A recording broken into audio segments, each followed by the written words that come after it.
सियासत सियासत होती है। मुद्दा नया हो या पुराना, इससे कोई फर्क नहीं पड़ता। तो ज्यादातर तो जबकि ऐसा होता है कि पुराने मुद्दे पर सियासत भी नई होती है और सियासत पर रंग भी नया चढ़ता है। ऐसा ही कुछ महाराष्ट्र के डिप्टी सीएम देवेंद्र फडणवीस ने किया है। देवेंद्र ने जाल फेंका और शरद पवार उसमें फंसते हुए नजर आए। इसीलिए हम ये पूछ रहे हैं कि फडणवीस के गुगली पर क्या पवार आउट हो गए हैं। नमस्कार, मैं आपके साथ KK Rana, News Watch India देख रहे हैं आप।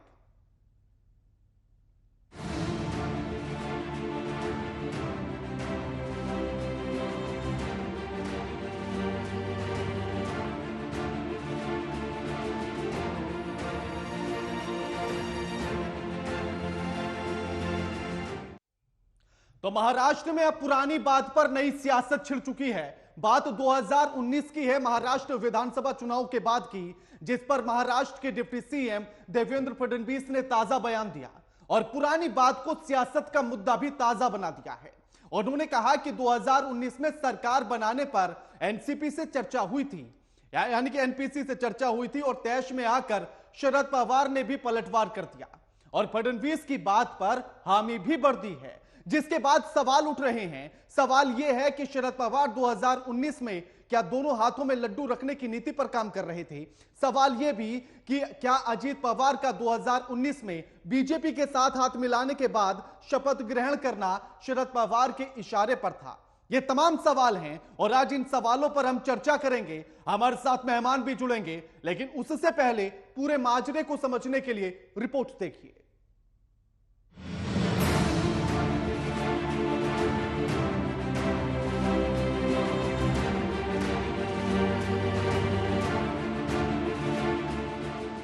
राजनीति की खासियत यही होती है, अपने कान नाक आंख सब खोलकर चलना होता है, वो भी 24 घंटे और 7 दिन।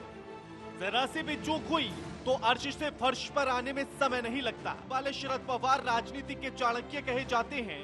कब राजनीति का कौन सा खेल खेल जाए, किसी को कानो कान भनक तक नहीं लगती। लेकिन लगता है महाराष्ट्र के डिप्टी सीएम देवेंद्र फडणवीस की बयानी गुगली में फंसते नजर आए। देवेंद्र फडणवीस ने कहा कि 2019 के चुनाव के बाद जब सरकार बनाने को लेकर बात चली तो एनसीपी से बात हुई थी, लेकिन एन मौके पर शरद पवार पीछे हट गए। इस पर पलटवार करते हुए शरद पवार ने भी बात पर हामी भर दी। कहा कि सरकार बनाने को लेकर चर्चा तो हुई थी, लेकिन मामला सिर्फ इतना नहीं है, कहानी पर्दे के पीछे भी है।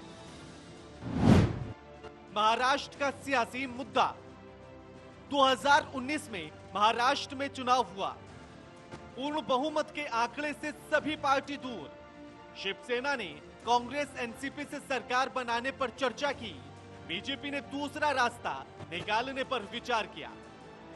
फडणवीस ने दावा किया एनसीपी के कुछ विधायक आए, बीजेपी के साथ आने को तैयार थे। शरद पवार से इस मुद्दे पर चर्चा हुई। फडणवीस और अजीत पवार के शपथ ग्रहण से पहले पीछे हट गई शरद पवार। फडणवीस के बयान पर शरद ने हामी भरी। 2019 में सरकार बनाने पर चर्चा की बात कबूली। लगातार शरद पवार ये कहते हैं कि अजीत पवार ने जब बीजेपी से हाथ मिलाया उनको इस बात की भनक तक नहीं थी, लेकिन सरकार बनाने को लेकर डील स्वयं ही कर रहे थे। तो क्या समझे जनाब। देवेंद्र फडणवीस ने यह भी कहा कि शरद पवार सरकार बनाने के मुद्दे पर अजीत पवार के शपथ ग्रहण से 2 दिन पहले ही पीछे हटे थे।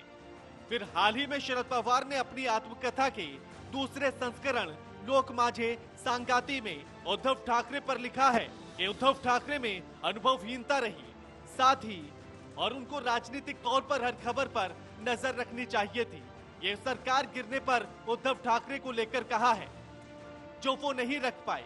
लेकिन सवाल ये कि नजर रखने का ज्ञान देने वाले शरद पवार ने अजीत पवार के 2019 में बीजेपी के साथ शपथ ग्रहण करने के समय आंखें बंद कर ली थी क्या? क्या कोई इस बात को मान सकता है?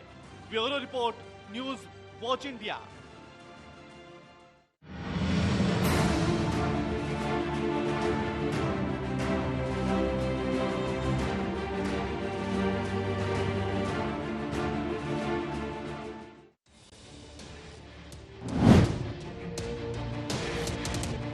पवार 2019 में दोनों हाथों में लड्डू लेने की नीति पर काम कर रहे थे? और सवाल नंबर 2, क्या अजीत पवार का 2019 में शपथ ग्रहण करना शरद की इशारों पर था?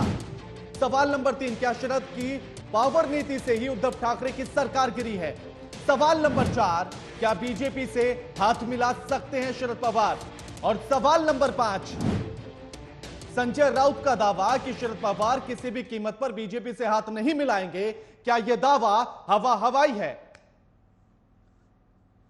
तो आज इन्हीं 5 सवालों के आसपास हमारी यह चर्चा होगी और हमारे साथ जो मेहमान जुड़ गए उनका परिचय आपसे करा देते हैं।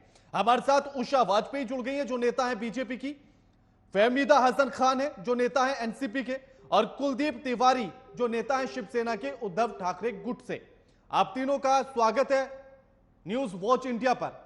सबसे पहला सवाल फहमीदा जी आपसे है कि जो बयान फडणवीस ने दिया है और फडणवीस ने जो कहा कि 2019 में सरकार बनाने को लेकर शरद पवार से चर्चा हुई थी, इस बात को शरद पवार ने भी कबूल कर लिया है और दूसरी तरफ शिवसेना से भी वो सरकार बनाने की चर्चा कर रहे थे, तो क्या दोनों हाथों में लड्डू रखने की नीति पर काम कर रहे थे? देखिए 2019 में जैसे कि 106 आमदार इनके चुन के आए बीजेपी पार्टी के, तो जब भी उन्होंने सबसे पहले तो धोखा दिया शिवसेना को। बाद में अमित शाह जी ने बोल दिया कि ये तो एक जुमला है जो हमने यूज किया था।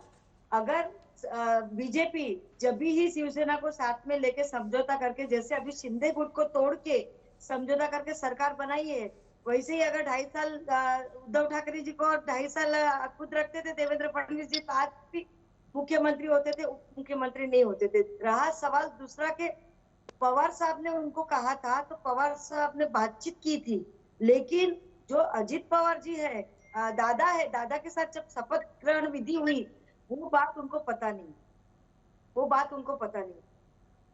नहीं। लेकिन मेरा पहला सवाल यही है कि क्योंकि दोनों तरफ वो सरकार बनाने के लिए बातचीत कर रहे थे, बीजेपी से भी, शिवसेना से भी, कांग्रेस वाले गुट से भी, फिर दोनों हाथों में एक साथ लड्डू की क्या तैयारी में थे वो? या फिर बीजेपी में ऐसी कौन सी शर्तें थी जो नहीं मानी गई थी जिसकी वजह से उन्होंने कदम पीछे हटा लिए?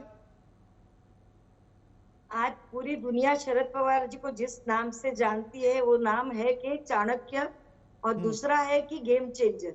आज जब 2019 का इलेक्शन हुआ, उसके 8-10 दिन पहले ही पूना में, सतारा में एक जो सभा हुई थी, जब भी देवेंद्र फडणवीस ने कहा था कि हम तो पहलवान ढूंढ रहे हैं लेकिन हमको पहलवान मिल नहीं रहा है, तो वो बात दिमाग में पवार साहब ने रखा हुआ था। तो उसके बाद में उनको लगा ऐसा कि अभी जब देवेंद्र फडणवीस जी चुनौती दे रहे हैं तो चुनौती स्वीकार लेना चाहिए। तो उन्होंने देवेंद्र फडणवीस जी से भी बात की कि अगर आप में ताकत है, आप महाराष्ट्र के सरकार बना के दिखाइए। और एक बात उन्होंने अमित शाह से भी कहा था कि आप कैसे सरकार बनाते हैं, मैं भी देखता हूँ, कि बना लीजिए सरकार। तो ये शरद पवार जी का पहले से ही है, ये पूरा दुनिया जानती है। वो जो बोलते हैं वो करते नहीं है, जो करते हैं वो बोलते नहीं। ठीक है उषा जी, वो तो कह रही हैं कि बीजेपी जो कहती है वो करती नहीं है, एकदम जुमला पार्टी है। सचमुच में मुझे ताज्जुब हो रहा है ये बात के मुझसे सुन करके। पहली बात तो इन्होंने कहा कि अजित पवार जी शपथ ले रहे थे और शरद पवार जी को पता ही नहीं था। मैं जहां तक जानती हूँ और समझती हूँ कि एक पत्ता भी उनके बिना हिलता नहीं है, और ऐसा हो ही नहीं सकता है कि वो शपथ ले रहे हो और इन्हें पता ही ना चले। ये तो मैं मानने को तैयार नहीं हूँ। दूसरा, बीजेपी जो करती है वो कहती है, वो करती रहती है, ये तो सारी दुनिया देख रही है और आप तो सुन रहे हैं। ये मैं नहीं कह रही है, मेरा भारतवर्ष नहीं कर रहा है, तो पूरी दुनिया कह रही है। आज बीजेपी की तरफ ही सबकी निगाहें हैं और उन्हें पता है कि हमारे मोदी जी ही है जो पूरे विश्व का कल्याण कर सकते हैं। तो हमीदा बहन जी, मैं आपको बताना चाहती हूँ कि इस गफलत में मत रहिएगा कि बीजेपी जो कहती है वो करती नहीं है, वो करती भी है। बस हमारी थोड़ी राजनीति जो करने का जो तरीका है, हमारे देवेंद्र फडणवीस जी बहुत सुलझी हुई राजनीति करना चाहते हैं, नैतिकतापूर्ण राजनीति करना चाहते हैं, और उस राजनीति में जब तक जान है तो जान है, रहेंगे तो ही आगे बढ़ेंगे। और उन्होंने बहुत ही स्पष्ट शब्दों में कहा है। उषा के राणा जी, मैं उषा जी से आपके थ्रू सवाल पूछना चाहती हूँ कि तो फिर देवेंद्र फडणवीस जी ने ये बात का गोप्य अभी क्यों सबके सामने लाए? ये 2.5-3 साल तक का क्या कर रहे थे? 2.5-3 साल तक उषा जी, बोले उनका नहीं। ये पूछना क्योंकि है कि अभी देवेंद्र अमित शाह फडणवीस जी इतने दिन बाद इस मुद्दे को क्यों उठा रहे हैं? अभी इसलिए अभी उठा आप रहे हैं सोचिए कि कि जब जब अमित शाह जी का प्रेशर देवेंद्र फडणवीस जी पे पड़ रहा है, उनका कद जो है बीजेपी में छोटा होते जा रहा है। जब ये वापस से मैं शरद आपको पवार ये जी को लेके बताना आए चाह अपनी रही हूँ राजनीति कि एक करने के समय लिए। भी एक चीज होती है जिसे हम कहते हैं कि धीरे धीरे रे मना धीरे सब कुछ होए, माली सींचे 100 गड़ा पर ऋतु आए फल होए। तो जब जिस चीज की ऋतु आती है उस समय हम उस चीज की बातें किया करते हैं। मतलब आप ये कहना चाहते हैं कि देवेंद्र फडणवीस की ऋतु अभी नहीं है? जी नहीं, ये कह रही है पहले क्यों नहीं किया, तो उसका मैं जवाब दे रही हूँ। ठीक है कुलदीप पहले जी। क्यों नहीं कहा? हाँ ठीक, कुलदीप जी, अगर शरद पवार बीजेपी से भी सरकार बनाने को लेकर चर्चा करते हैं, शिवसेना से भी करते हैं, तो आपको तो इस बात पर अब ताज्जुब हुआ होगा कि ये कैसे हो गया, क्योंकि आपके संजय राउत तो ये कह रहे थे कि वो किसी भी कीमत पर बीजेपी के साथ जा ही नहीं सकते हैं शरद पवार, लेकिन वो तो पहले से बातचीत कर रहे थे। देखिए शरद पवार जी के बारे में पूरी भारतीय राजनीति जानती है कि चाणक्य कहे जाते हैं। साथ में वो कब क्या कर जाए उनके बारे में कोई नहीं जानता। और ये पहला मौका नहीं है शरद पवार जी का। 2014 में भी बिना बाहर से समर्थन देने का निर्णय लिया था शरद पवार जी ने। बात इसमें कोई ताज्जुब की बात नहीं है, लेकिन बात ये है कि देवेंद्र फडणवीस जी ने जो आज ये बयान दिया है, इस बात का ओपन आज किया है, उसको पहले करना चाहिए था। इसका सीधा सीधा का मतलब है कि जिस तरीके से विपक्षी दल भाजपा के खिलाफ हो रहे हैं, तो उसका एक नैरेटिव सेट करना चाहती है भाजपा के। कहीं ना कहीं शरद पवार जी पे भरोसा करने लगे, शरद पवार जी का भरोसा करना नहीं चाहिए। शरद पवार जी पे भरोसा करती है विपक्षी दल, तो कहीं भी जा सकते हैं। ठीक है ठीक है ठीक है ठीक है कुलदीप जी, लौटता हूं आपके पास लौटता हूं मैं। फहमीदा जी, क्योंकि ये सवाल इसलिए उठने बड़े लाजमी हैं कि अभी जिस तरह से कुलदीप जी ने भी कहा कि राजनीति में कब क्या कर जाएं शरद पवार, ये कोई नहीं जानता, और आप भी कह रहे हैं कि वो चाणक्य हैं, लेकिन चाणक्य का फिर ये दांव कैसे फेल हो गया कि एक गुगली फेंकी फडणवीस ने और वो सच उगल गए?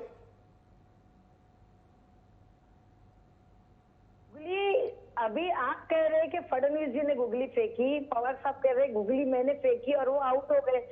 तो अभी ये तो जनता जानती है कि किस तरीके से क्या हुआ है करके। ये जनता जानती है कि आज बीजेपी, आज महाराष्ट्र की राजनीति आप छोड़िए, जहां भी देश में कहां भी सिंगल हैंडेड बीजेपी नहीं है। डबल इंजन की सरकार ही उन्होंने सरकार गिरा के ही उन्होंने वापस सत्ता में आए, उनके साथ में हाथ मिला के। दूसरी बात ये कि जो ये 106 आमदार चुन के लाए हैं, वो भी तो राष्ट्रवादी कांग्रेस और शिवसेना के तोड़ के बना के लाए हैं ना। उनके पास है क्या? आज बीजेपी अगर इतना बड़ा दावा करती है तो जो 106 है उसमें से भी कितने तो हमारे ही दिन हुए। लेकिन ऐसे में जो बात आपने कही थी कि अजीत पवार को लेकर, कि अजीत पवार ने जब शपथ ग्रहण की, ये बात शरद पवार को बिल्कुल भी नहीं पता थी, इस बात पर भरोसा किया जा सकता है? जी किया जा सकता है, क्योंकि उस दिन हम लोग 2 दिन तक का पूरे पार्टी ऑफिस में थे, जब वहाँ पवार साहब और हमारी ताई सुप्रिया की जो हालत थी वो हमें पता है कि किस तरह से हालत थी। अगर पवार साहब को पता होता था, जो 25 आमदार उन्होंने ढूंढ के निकाले दिल्ली से, वो 24 या 25 आमदार वो जाने देते नहीं थे, अगर ये बात पता होती थी तो। नहीं, क्योंकि भरोसा इस बात पर इसलिए भी नहीं होता है क्योंकि जब अपनी आत्मकथा जो उन्होंने लिखी थी किताब, जब उसका वो दूसरा संस्करण लॉन्च करते हैं लोक मांझे सांगाती, तो उसमें भी इस बात का जिक्र है उद्धव ठाकरे को लेकर सरकार गिरने पर। उसमें कहा गया कि उद्धव ठाकरे के पास अनुभव नहीं था और उद्धव ठाकरे राजनीतिक तौर पर हर खबर पर नजर नहीं रखते थे।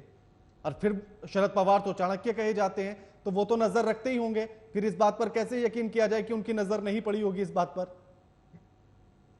देखिए, जैसे अभी का भी खेल जो रात को हुआ है, और पवार साहब की जैसे फडणवीस जी ने बताया कि 3-4 दिन पहले उन्होंने बातचीत करना बंद कर दिए थे, उससे पहले बातचीत कर रहे थे। तो वो जो 3-4 दिन है, वहां पवार साहब शायद हो सकता है कि शिवसेना के साथ बातचीत करने में लगे थे कि अभी हमारी जो टर्म्स एंड कंडीशन है उसमें बीजेपी नहीं मान रही है क्या।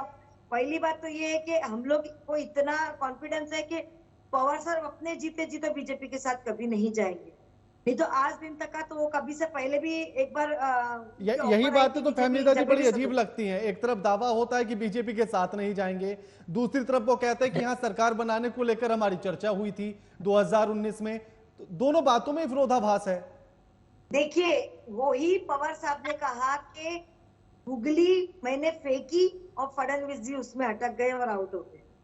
वही तो बात है ना कि उन्होंने सिर्फ बोल के देखा और उन्होंने जनता को ये बताया भी कि बीजेपी सत्ता बनाने के लिए क्या क्या कर सकती है।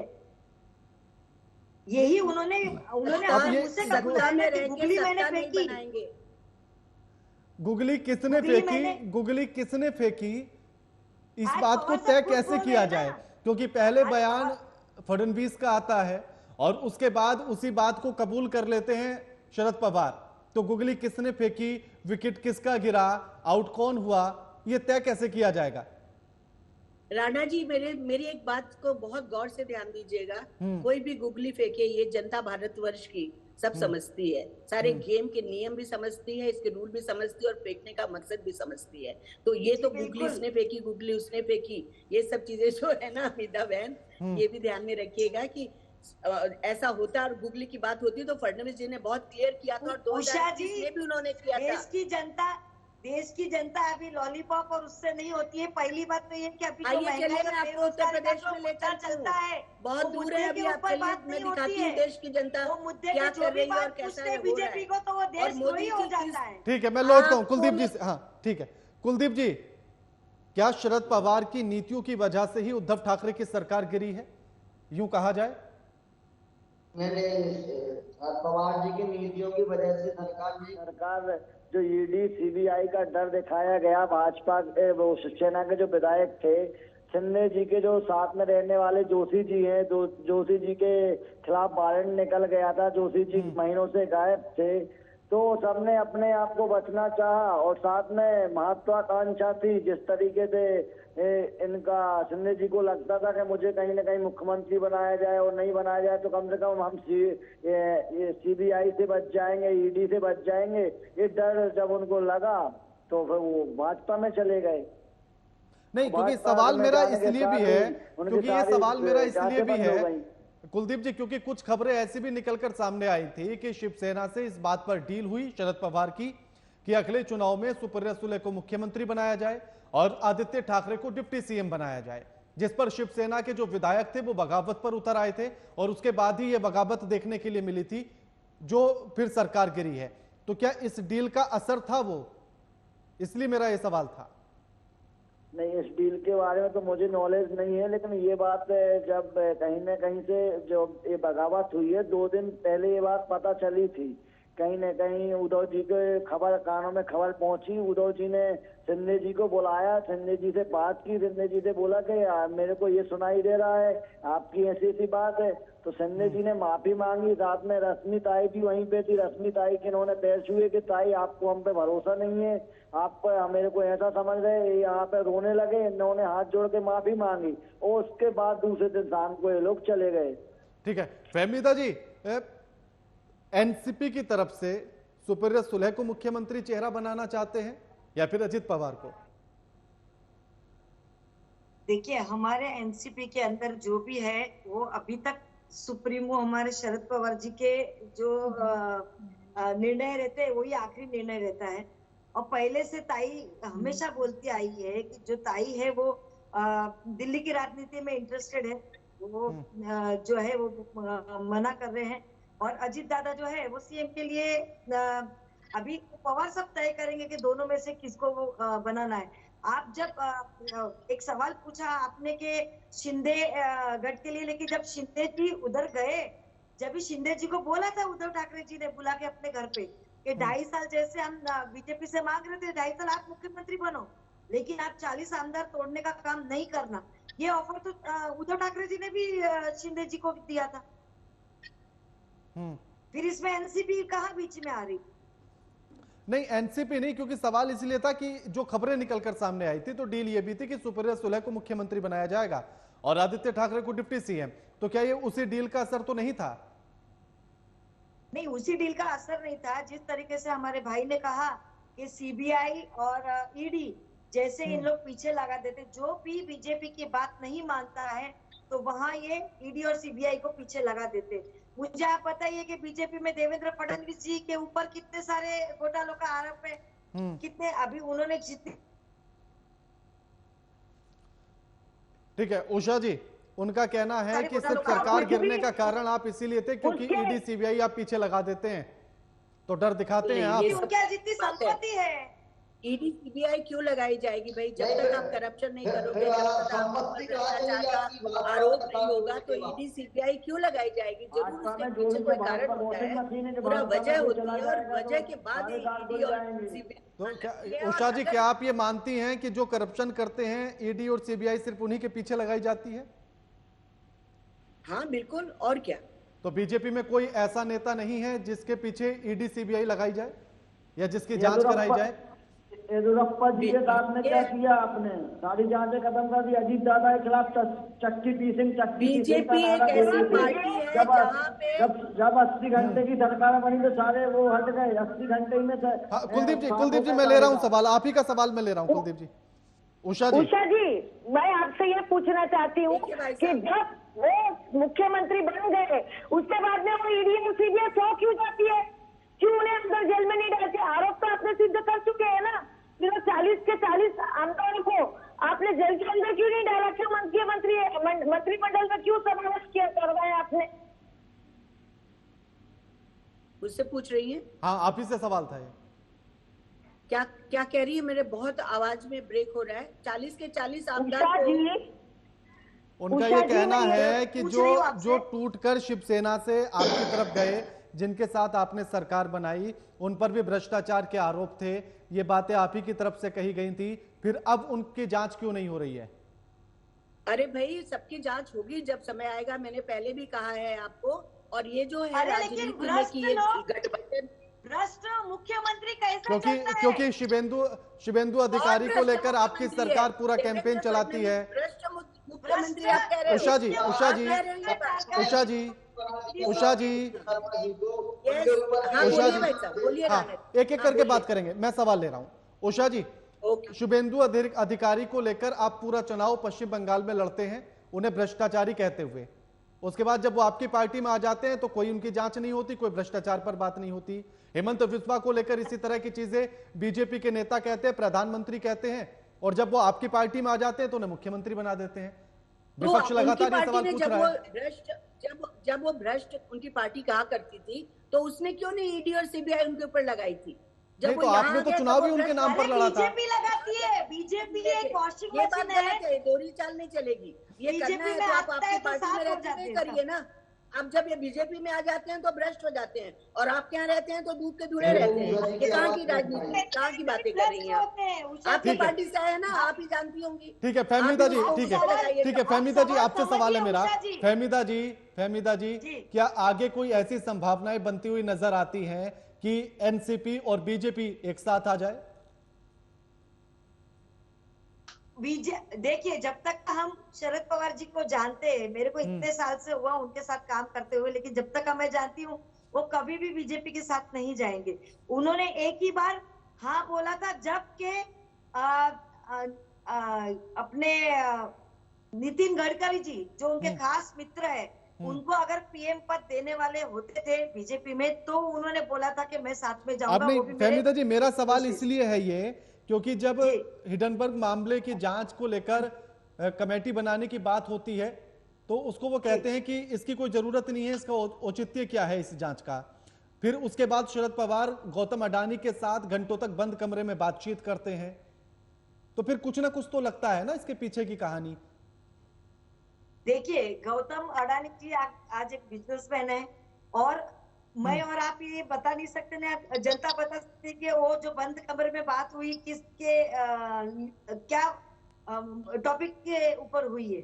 और दूसरी बात ये कि जब भी पवार साहब ने ऐसा कहा था कि जो मुद्दा मेन है बेरोजगारी, औरतों की जो हिफाजत नहीं हो रही है, महिला का जो शोषण हो रहा है वो, और महंगाई, और लोगों को आज की तारीख में जैसे कि कल ही प्रधानमंत्री जी ने एक भाषण दिया कि मैं 20 GB का डाटा देता हूं, तो लोगों को डाटा नहीं चाहिए, खाने के लिए आटा चाहिए। वो जो मेन मुद्दे हैं, वो मेन मुद्दे साइड पे रख के दूसरे ही मुद्दे चलाना वो जरूरी नहीं है।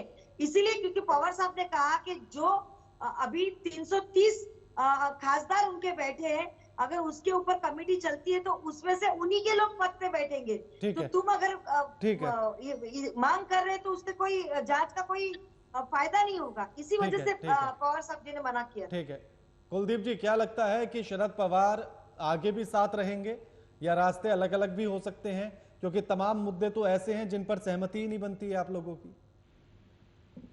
देखिए, महाविकास अघाड़ी जो है वो एक कॉमन मिनिमम प्रोग्राम के तहत बनाई गई थी और उसी के आधार पर महाविकास अघाड़ी अभी भी मजबूत है, सभी मिलकर काम कर रहे हैं।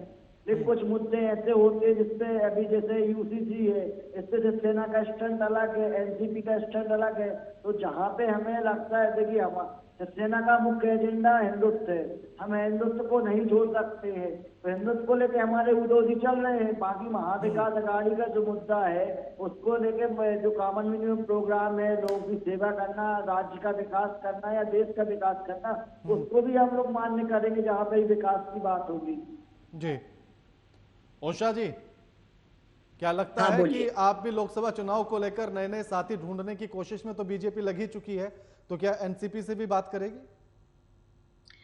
देश के हित में जो होगा, राष्ट्र हित में जो होगा, भारतीय जनता पार्टी कहीं कोई स्वाभिमान, कोई घमंड, कोई कुछ नहीं रखेगी। अगर वो देश के हित में होता है तो वो जरूर करेगी भारतीय जनता पार्टी। और हम बहुत ह्यूमिलिटी के साथ ये बात बता रहे हैं, कोई अक्कड़ नहीं है, कोई अहंकार नहीं है, सिर्फ और सिर्फ राष्ट्र हित में जो भी होगा वो होगा। शरद पवार जी बहुत बड़े नेता हैं, बहुत अच्छा सोचते हैं, महाराष्ट्र को उन्होंने काफी समय दिया है, मैं उसमें बिल्कुल भी एक सीनियर नेता का बहुत आदर करती हूँ, उनका भी अपना निर्णय होता है। लेकिन देवेंद्र जी ने भी जिस तरह से महाराष्ट्र को लेकर के आगे गए और शिवसेना के साथ मिलकर के उन्होंने आगे बढ़ाया है, ये भी काबिले तारीफ थी। बीच में जो ऐसा हुआ कि उन्हें जब आपस में मत ही नहीं मिला, तो ये जो घटनाएं हुई हैं वो हुई हैं, ये प्रासंगिक हैं, समय के अनुसार उस अवसर उस समय पे ऐसे कुछ हुआ।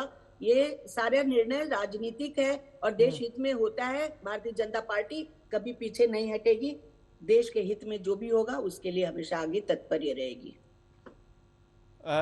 फहमीदा जी, उन्होंने तो रास्ते खुले रखे हैं आपके लिए, दरवाजा खुला है जी। रुक आपका। राणा जी अभी तक का जितने भी हम एग्जाम्पल देखे हैं, जहां जहां बीजेपी ने लोगों को साथ में लिया है, वहां बीजेपी ने वो पार्टियों को खत्म कर दिया है। आप चाहे छोटी से छोटी पार्टी लो या बड़ी से बड़ी पार्टी लो, देखिए मूर्त है। ठीक है कुलदीप जी लास्ट कमेंट। हाँ ठीक है कुलदीप जी लास्ट कमेंट। यूसीसी पर समर्थन तो आप भी कर रहे हैं बीजेपी का, तो क्या आगे संभावनाएं बन सकती है दोस्ती की? नहीं, आगे संभावना तो बिल्कुल नहीं। जिस तरीके से भाजपा ने गद्दारी की है और पूरा कहीं ना कहीं बाला साहब ठाकरे जी जो भाजपा के साथ एक हिंदुत्व के मुद्दे पर साथ आए थे, आज उसी के लड़के को कुर्सी पे उतारने का, उनको खत्म करने का काम कर रहे हैं, तो साथ में आना तो अब संभव नहीं है। लेकिन ये निश्चित है कि तमाम सर्वे बता रहे हैं कि महाविकास अघाड़ी महाराष्ट्र में भारी बहुमत के साथ लोकसभा चुनाव में जीत रही है, यहाँ तक कि भाजपा दहाई का अंक भी पार नहीं कर पाएगी। ठीक। शुक्रिया आप तीनों का हमारे साथ इस चर्चा में जुड़ने के लिए। उषा जी आपका भी, फहमीदा जी आपका भी और कुलदीप जी आपका भी शुक्रिया हमारे साथ इस चर्चा में शामिल होने के लिए। लेकिन सवाल जो आज रहे कि क्या 2019 में शपथ ग्रहण करने के समय पर शरद पवार का इशारा था कि अजित पवार जाकर शपथ ग्रहण कर लें, क्योंकि यह बात गले से नीचे ना पहले उतरती थी ना अब उतरती है कि शरद पवार को इस बात का पता ही ना हो। वैसे भी राजनीति के चाणक्य कहे जाते हैं, तो हर खबर पर उनकी नजर होती है। और क्या शिवसेना की सरकार गिराने में उनकी भूमिका थी? ये इसलिए भी सवाल उठ रहे हैं क्योंकि उनकी जो डील हुई थी, जो खबरें निकलकर सामने आई थी, वो डील हुई थी कि सुप्रिया सुले को मुख्यमंत्री बनाया जाए, आदित्य ठाकरे को डिप्टी सीएम अगले चुनाव में बनाया जाए। तो क्या ये इस डील की वजह से बगावत बढ़ी और उसी बगावत की वजह से ये सरकार गिरने के अंजाम तक पहुंची? ये तमाम ऐसे सवाल हैं जो महाराष्ट्र की राजनीति में इस समय पर चरम पर हैं और ऐसे चरम पर हैं कि लगातार सियासत इन मुद्दों पर हो रही है। 2019 में हाथ मिलाने के लिए बीजेपी से भी तैयार थे शरद पवार और दूसरी तरफ शिवसेना और कांग्रेस के साथ भी। तो क्या दोनों हाथों में लड्डू लेने की नीति थी? और इस पर क्या कुछ सहमति नहीं बनी, इसीलिए फिर उन्हें शिवसेना की तरफ आना पड़ा? ये तमाम चीजें हैं जो इस समय पर महाराष्ट्र की राजनीति में तैर रही हैं, घूम रही हैं और सवाल उठ रहे हैं। फिलहाल इतना ही। नमस्कार।